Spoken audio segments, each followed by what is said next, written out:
Bon, je vais pas faire mon complotiste, mais quand même.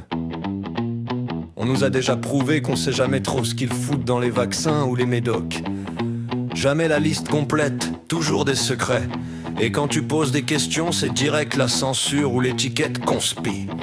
Et puis, tu veux en parler sur M6 ? Pas possible. Un vrai expert, le professeur Perron, on le zappe au dernier moment parce que tu comprends, faut pas faire de vagues. Pourtant, le gars c'est pas n'importe qui. Il a conseillé des ministres à sauver des vies à l'hôpital Pompidou. Mais non, maintenant il a le droit de la fermer. Ça c'est la France, t'as le droit de t'exprimer tant que t'es d'accord. Et là-bas au State, Kennedy débarque, vire le chef des vaccins, veut du ménage dans la marmite. Corruption géante dans toutes les agences, FDA, CDC, NIA, les experts se gavent, les labos envoient la sauce. Tout le monde ferme les yeux et si t'ouvres la bouche, t'es grillé. Tu veux des preuves? Lis le bouquin de Kennedy. 500 pages, il balance des noms, des dates, des magouilles. Zéro procès pour diffamation, c'est bétonné. Moi-même avant j'étais pro-vax à fond. Maintenant je me méfie comme d'une moule pas fraîche.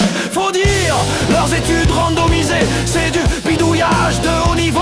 Placebo truqué, groupe témoin bizarre, bidouille sur les données. Tout est bon pour noyer le poisson. Résultat, on vaccine à la chaîne et hop, on oublie de suivre les effets secondaires à long terme. Dès qu'il y a des effets bizarres, c'est pas le vaccin, c'est pas possible. Circulez! Mais alors, Kennedy, il veut quoi? Simple, que chaque nouveau vaccin soit testé en double aveugle. Brille, pas bidonné. Et surtout qu'on arrête de mentir sur les compositions.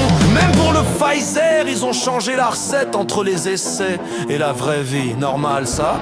Aujourd'hui, avec tout ce qu'on a vu sur le Covid, même les plus naïfs commencent à se poser des questions. Pic d'effets secondaires, jamais vu ça sur 30 ans, même pour les autres vaccins cumulés. Et les autopsies interdites en douce, de peur de tomber sur des calamars, des caillots blancs, jamais vus comme chez les injectés récents. Mais chut, faut pas le dire. Si t'en parles, t'es un dangereux. Les médecins qui soignent sont radiés, les victimes sont ignorées, les chiffres restent planqués. Et tout ce petit monde continue de te recommander la piqûre annuelle. Même quand l'OMS dit que la pandémie est finie. Même pour les femmes enceintes, alors qu'on sait que ça multiplie les risques. Faut pas nous prendre pour des jambons, qu'on ait un vrai débat, qu'on lève les secrets, qu'on arrête de mentir et truquer les études, qu'on redonne la liberté aux citoyens. Parce qu'au bout du compte, ce sont toujours les mêmes qui trinquent et jamais ceux qui décident.